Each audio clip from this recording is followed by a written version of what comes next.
This one is always particularly funny to me because I walk past here almost every morning. And I say a lot of times that camellias are the best camellias or the ignored camellias. This is a perfect example of that. Raleigh is supposed to be the city of oaks. Unfortunately, it probably needs to be renamed the city of crepe myrtles. The real reason we turned the camera on here though, is this is a single ground cover gardenia. Welcome to HortTube. My name is Jim Putnam. In this video, we're gonna leave our garden here in Raleigh, North Carolina and do a trip around the neighborhood. We did one of these a couple weeks ago if you wanna go back and take a look at it. And we went one direction out toward NC State's campus. We're gonna go a different direction and end up on a different college campus. So let's go. First up on the neighborhood tour will be this winter jasmine. Winter jasmine can get, it can kind of get out of control and kind of all over the place. But if you have a bank or a contained space or somewhere out in the sun that's just a difficult place to grow something, it's incredible how early this thing blooms. Winter jasmine is the perfect name for it because you'll see snow on top of these with flowers on them. Absolutely incredible how early these can bloom. We're right here in the second week of January, so even for this, it's a hair early. We had a little bit of cold and then we got some warm air, and that's all this thing needs is just a tiny bit of cold to trigger the flowering on it. You can see how amazing the flowering is on it. This one is always particularly funny to me because I walk past here almost every morning. It has grown up through the little cable protector on the light pole. It's coming out here at the top of it. It's got flowers on it. It's always funny. I don't know of any other plant that could possibly grow up that plastic tube, which is about 8 feet tall, 9 feet tall, and come out the top and start blooming. But this is winter jasmine. Again, a very, very tough plant. It's going to show off super, super early in the season and then just fade back into the background as it leaves out. And it's already leafing out. We're supposed to have some 16. I think 16 is the lowest temperature during this big cold snap. That probably will slow the flowering down on it. If it's got a few more flowers, they'll open up afterwards. It's definitely gonna zap these new leaves that are trying to come out on it, but it doesn't matter. This thing will just flush right back out of that and be doing this again. It needs some tough love occasionally or it will get out of control. So this is one you just gonna, after it finishes flowering, maybe in the process of it leafing out, you can really take control of this thing, cut it back hard. It'll flush back out, and the next year it'll look like this again. This is a hedge of Nellie Stevens hollies or Nellie R. Stevens hollies. I don't know how long they've been in the ground here, but they were only planted maybe 2.5 feet apart, something like that. So this hedge is, it's a lot of plants that make this hedge, but it's incredible how these hollies are able to grow that close together and still be this vigorous and healthy. I think you can see, hopefully you can see up here at the top, how loaded, absolutely loaded with berries. It may not show up on the camera all that well, but they're absolutely loaded with berries up there. And they bloom like crazy in mid-spring, and then the winter they'll carry these berries through. They're especially heavy fruiting at this point because these can't be reached to be pruned anymore. I mean, there's no great time to prune these because the flowers are so early in the season, and then the berries are in the winter the following year. So if you're doing a lot of pruning on them, you definitely will cost them berries. What is happening on these though is they've been pruned back from the road a bit over time, and it's made the pruning out at this angle, right? So now there's no light getting down here to the bottom, and now I can start to see through them, and I think it's going to get worse over the years as long as no sunlight can reach down into here. They really probably need to be allowed to grow out to the road at this point and then step the pruning back that way so that they can get a little bit of light on them. They need to come across here like this and just get rid of some of this foliage, let some light down here. Otherwise, I think in about 3, 4, 5 years, you're just going to see right through the bottom. It's going to be like a screening plant for 20-foot tall people. But they're beautiful. I mean, lustrous green foliage. You can plant them 2.5 feet apart and not water them. This is definitely not a maintained space here, and they're doing just fine. One last thing on those Nellie Stevens hollies back there that I want to make sure that I'm clear about is making sure if you're planting a screen near the road like that, is to step them back far enough so you can always keep the angle back away from the street when you're pruning them so that the sun can get down to the bottom. It's a real issue over time You know, that if the plants are either very vertical or leaning back toward the road like those were, that you're going to lose bottom foliage in the future. They need light down to the bottom. A lot of these hollies naturally grow in these pyramidal forms in order to have light reaching the bottom. You'll see that in large conifers as well. They're not growing that way to look good for us. They're growing that way to have the sun reach the bottom of the plant. This is Professor Sargent Camellia, probably one of the most amazing true red Camellia japonicas. This one's going to suffer in 16 degrees, not the plant. The plant's old enough that it'll be completely fine in those temperatures, but these open flowers will definitely die away. But there's tons of buds on them, and the buds will be fine in 16 degrees without any problem. This one's about 15 feet tall. I pass by it every morning. It's one of the heaviest flowering Camellia japonicas in the neighborhood. It's got its roots shaded down here, but it's out in a lot of sun. So we think about camellias as being shade plants, but really, again, a lot of times it's all about the roots being shaded on a plant. So that the upper part's getting a good amount of sun, which is keeping this plant full. It's never being pruned. This is a rental property here, and I think rarely would this plant ever have any kind of actual maintenance done to it. And I say a lot of times that camellias are the best camellias, or the ignored camellias. This is a perfect example of that. It's 15 feet tall, 10 to 12 feet wide, absolutely full of buds. Professor Sargent is a peony type. You can see it has that center frilliness to it, and then the flat petals out on the side. This is what we call a peony form of camellia. It's always super, super reliable. Probably one of the most overall, if you were counting Camellia japonicas across the United States, I would imagine this one would be certainly in the top 5 most planted Camellia japonica varieties. It's just always so loaded with flowers. Back to the winter jasmine real quick. This one was pruned late in the season, and that's why it has this, very few flowers on it and this kind of meatball thing. If you're gonna prune these, and you will have to prune them, I would get after them in the late winter, early spring, and then leave them be so they can get back into that kind of flowy thing that we saw on the first one. Raleigh is supposed to be the city of oaks. Unfortunately, it probably needs to be renamed the city of crepe myrtles. There are so many crepe myrtles in this city. It seems like every oak that falls, 5 crepe myrtles replace it. And I know people love crepe myrtles, especially folks that come from northern areas and come down to the south during the summertime and see them. They can be beautiful, but many times they're planted in spaces that they shouldn't be planted in. So this is a very old neighborhood, so all the lines are up above the ground, and so they run along our sidewalks. Lots of the crepe myrtles in the neighborhood are planted directly under the power lines. So this is an example of that. They're growing up into the power lines and causing issues. The power company is going to come through here and cut these off in some sort of weird way and create a tunnel down the middle of them or something like that. The root system really can't be contained in the long run between the sidewalk and the curb. They do create this interesting art. Every one of these is growing in what I call the hell strip out here, where it's difficult to figure out what to grow, but you get this art, where the root flare is on these crepe myrtles becomes quite beautiful. This one is older, and it's fused back together up in this spot. So it's got the smooth bark, but if you look right down below that, there's this hole right through the middle of it, which is really kind of interesting. But these are just planted in the wrong spot. They're going to have to, come out at some point, or they're going to just be butchered by the power company.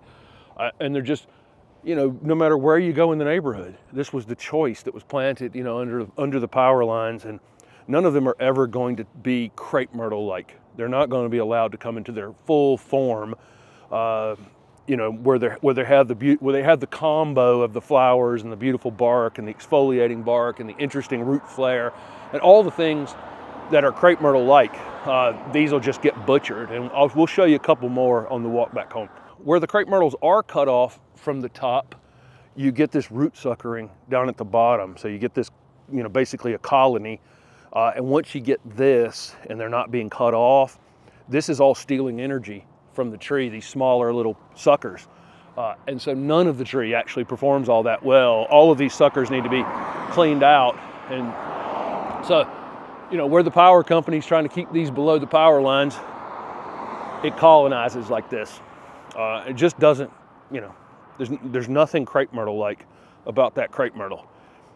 It probably doesn't get that many flowers out here either. It's under another shade tree above it, and they need a lot more sun than that. But anyway, they're not, this is, when you hear me saying anything negative about crepe myrtles, a lot of times it's just the placement of them and the number of them that are out here in the neighborhood really don't ever allow them to look like crepe myrtles.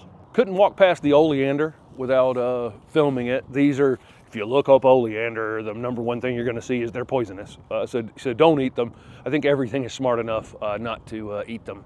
You know, if you break these, they bleed this glue-like material. I don't think anybody would really want to eat them, but they are poisonous. They get tons of flowers during the summertime. Pretty much bloom most of the summer here. If you go down to South Florida, they tend to bloom in the fall and spring mostly. They're marginal here, very marginal. And so we are about to have a run of temperatures, you know, where we're not going to get above freezing for a few days and that kind of thing. And so it'll be interesting to walk back by this and see if it takes any damage. This one has been here for a long time, and it's been here long enough now that even if it took some damage, it would just come right back from the roots or right back from the trunk. I think it would take a really exceptional freeze at this point to kill a mature plant. That has a lot to do with cold, with what zone something's hardy in, right? So if I was planting this in October, it's probably like only zone 9 hardy, right? Because if that first winter in a newly planted plant would almost certainly kill it, anything below like 25 degrees. But this one being this old is almost certainly zone 7 hardy. It's just become a woody tree. So it would get killed back about 2/3 and just come right back from that. But they do have great foliage. They typically have great form. They're tough plants, again, poisonous, but beautiful. And the flowers are very tropical looking, very showy colors of flowers on these oleander. The first neighborhood tour video, we took off a different direction and was on North Carolina State University's campus. Just down the street from that is Meredith College, and the Raleigh Greenway runs through Meredith College here. So we frequently ride our bikes through this area. And there's a little spot here on Meredith where there's tons of different cherries and tons of different red buds. And I think it's probably a spot where these were planted for breeding work. So there's all different kinds of red buds up the, just beyond this, and then this row of cherries right here. There's tons of cherries planted on Meredith's campus. So over the next, here we are in middle January, I think this cold is going to slow them all down, but by the middle of February into early March, if you get an opportunity and you're in the Raleigh area, if you ride around the Meredith campus, you will see these cherries in bloom. I think this is one of the Prunus mumes here because it's one of the earlier ones to get blooming. We showed Prunus incisa in a video we did over at the Ralston, which is probably the earliest blooming one in our area. Almost certainly always blooms in January, almost regardless of temperature. The Prunus mume is usually the second one out of the gate. There's a lot of Prunus mumes at the Ralston, and then there's several along this cherry line at Meredith College, and then the other ones will, right after it will take place. I mean, they're all firing off before the middle of April for sure, but it's a beautiful little bike ride through here when the red buds are blooming and the cherries are blooming, or some combo of them is blooming. And we like to take advantage of it every year. There is a lot of that kind of meatball pruning going on here in the neighborhood. This loropetalum blooms at probably the 1st of March to mid-March, something like that. This year I've seen a few blooming earlier than already blooming, but they should hold off until after the worst of the winter before they bloom. Little frilly flower on them. These were pruned at some point late in the summer, and it's going to definitely, it'll get some flowers on it. There'll still be some flowers on it, but definitely sacrificed a lot of flowers pruning it that late. This is, again, it's a plant that's out here by the road and they're trying to keep control of it, but this is a loropetalum that probably gets 20 feet tall and it's being maintained at 5 feet tall. There are loropetalum that could fit out here and maintain their kind of open form and still get the full flowering and the effect of a loropetalum without meatballing them. So really it's just, they've improved a lot. You know, we've got new cultivars out there in the world that could replace these. So they're never really getting all the new beautiful purple foliage. They're never getting the flowers. They're never getting anything that makes this loropetalum a loropetalum out here by the road. And they're just in this kind of meatball form, which they kind of have to do. They have no choice. Otherwise, the thing would be way out here on the sidewalk. Nobody'd be able to walk past it. But just interesting if you're, observation that this is a plant that's very difficult to, the larger growing ones probably should be on the edge of the property as screening plants like our Carolina Midnight at the house, and then use something like Purple Daydream out here at the road, which is a dwarf one that you could allow to see that purple color, because it would be purple right now if it hadn't been pruned late. Here's an entire street lined on both sides with crepe myrtles, and I don't think a single one of them looks very good. One side of the road, both sides of the road on this road have power lines, and so they've all been cut at the top at some point. None of them look particularly good. And then this guy's coming around, maybe. No, he's not. And then the other street right there, same exact thing. It doesn't matter kind of where you go. It's been the tree of choice for these strip areas along the side of the roads. And again, none of them look good. And we also have bark scale in the area now. It took a long time for bark scale to reach Raleigh, but a lot of the crepe myrtles that are under stress that have been planted in the downtown area and that kind of thing have a lot of bark scale on them now. So it'll be interesting if that makes them continue to decline over time. Again, no, I'm not bashing crepe myrtles overall. I'm partly just saying that a lot of the places we've selected to grow them, they don't look particularly good. And they're also in shady areas. This neighborhood's got an over the top of them, we have larger, older shade trees that keep them partly in the shade as well. There's the occasional good one, but I would say that the vast majority. So if you ever heard me criticize crepe myrtles, I've never actually come out and shown you, what this actually looks like and the overplanting of them around the city of Raleigh. This one's actually quite beautiful. It's a standard, well, meaning it's a single trunk, and the power line doesn't run on this side of the road, so it hasn't had to be butchered. So we're getting the full effect of the stem color. This one, some of them have red. This one has kind of a whitish stem color. I don't know what variety it is, of course, because we're in the winter time. But this one is beautiful. I don't know how it'll look in 10 years being planted here in the median. But for now, it looks great, and it's not necessarily the wrong tree for this space without the power line running above it. At a church nearby, the house, this is a very protected space. They have this beautiful rose garden in here. I'm guessing it gets enough sun during the summertime. It doesn't seem like it would, but somehow it does. The roses actually look terrific. There's one with a bud on it. I think, they're trying to grow because, again, we had a little bit of cold, and then roses don't take a lot of cold. They can just come right back out of that. It's one of the reasons that roses are the top growing, kind of the top selling plant. Roses are definitely number one. Hydrangeas are number two. In the plants that people buy, one of the reasons roses are in that group is because most of them will grow between like zone 4 and zone 10. They don't need a lot of cold on them to perform. It's a beautiful rose garden. Then they have a Carolina jessamine, our native Carolina jessamine or Carolina jasmine vine growing, and it's got new growth on it as well. It's just kind of funny. These things it's going to get zapped a bit, won't hurt it at all. But this will get those yellow, very fragrant flowers in the spring. I never smell these all that much. Steph can smell them before me for some reason. They have but when I do, it is, it's a great smell. One of the earlier flowering things here in the area that's native, and so the bees definitely take advantage of that on warmer days. The real reason we turned the camera on here, though, is this is a single ground cover gardenia or gardenia radicans. I thought that had to have been multiple plants, but it is one plant that was planted in this space. It's definitely the largest trailing gardenia I've ever seen. It's now a little over 3 feet in height.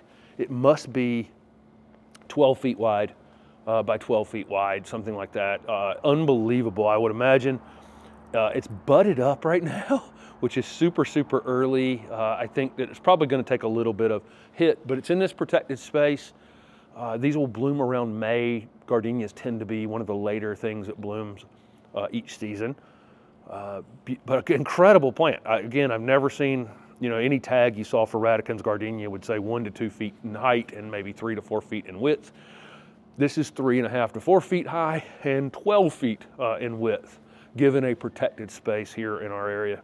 We started the video with winter jasmine. This is winter honeysuckle. This is a very fragrant plant. Unfortunately, this one's definitely invasive, but it's just naturalized in our area. I don't think there's anything that could ever be done about it. No banning of this plant or removing of this plant is going to change the fact that it's now naturalized. Like something like Chinese privet, you know, all those plants have just kind of naturalized. This one has as well into our wooded spaces. And this is another one that these are being pruned here in the front of the church to keep them kind of formal looking. They're actually best if they're allowed, you know, some maybe one pruning a year and really go after it pretty hard and then allow it to come back into its natural form, because it's costing them a lot of flowers. The only flowers they're getting are, you know, a few buds that were left before that last pruning on it. It should be, with this little bit of warm weather we've had, it almost should be in full bloom right now. Again, incredibly fragrant. I don't know that this is ever was the best ornamental plant, but it's certainly, you know, it's one of the first signs of spring here in our area. It's incredibly fragrant. You know, it honestly kind of looks like a green loropetalum, the leaf shape and that kind of thing. If you were going to plant a winter honeysuckle, though, plant it in a space where you can allow it to just kind of get into its weeping natural form, and then you'll get the most flowers out of it, and you'll get the most enjoyment out of the fragrance. We're going to wrap this neighborhood tour up with this loquat. We actually filmed this for the Garden Plants with Jim Putnam channel a year ago or so over on that channel. These loquats try to bloom this time of year. This is the time of year they bloom. They get a little bit of cold on them and they start to bloom. Typically, we're going to end up with them damaged here in our area, the open flowers damaged on them. And certainly 16 degrees is going to push the limits of cold tolerance for this loquat. It's out in open space, so the wind can definitely blow across it. Beautiful, beautiful specimen. I think the few nights we're going to get in the next few weeks probably won't do that much damage to it, though, because again, it's a very established specimen at this point. It's really just a beautiful plant. Every time we walk past this plant, cutting through the church that's next to it, it's just an absolute standout here. Again, it's tropical looking, and it's pretty much tropical, but it will, you know, once it gets its roots under it, you know, adapt to our area and our cold. As long as we don't get, you know, 0 degrees would cause this a significant problem, but 16 is our current forecast low for the next couple of weeks, and that should be the peak of the cold for the winter time. But this is a loquat, and it's one of our favorite plants in the neighborhood. Again, let us know down below if there's anything in your neighborhood that when you're walking around your neighborhood, does the neighbor have something that you're absolutely jealous of? Because we have a few of those things in our neighborhood, and we're just out of space. So we get to go and enjoy them in someone else's garden. Thanks for watching.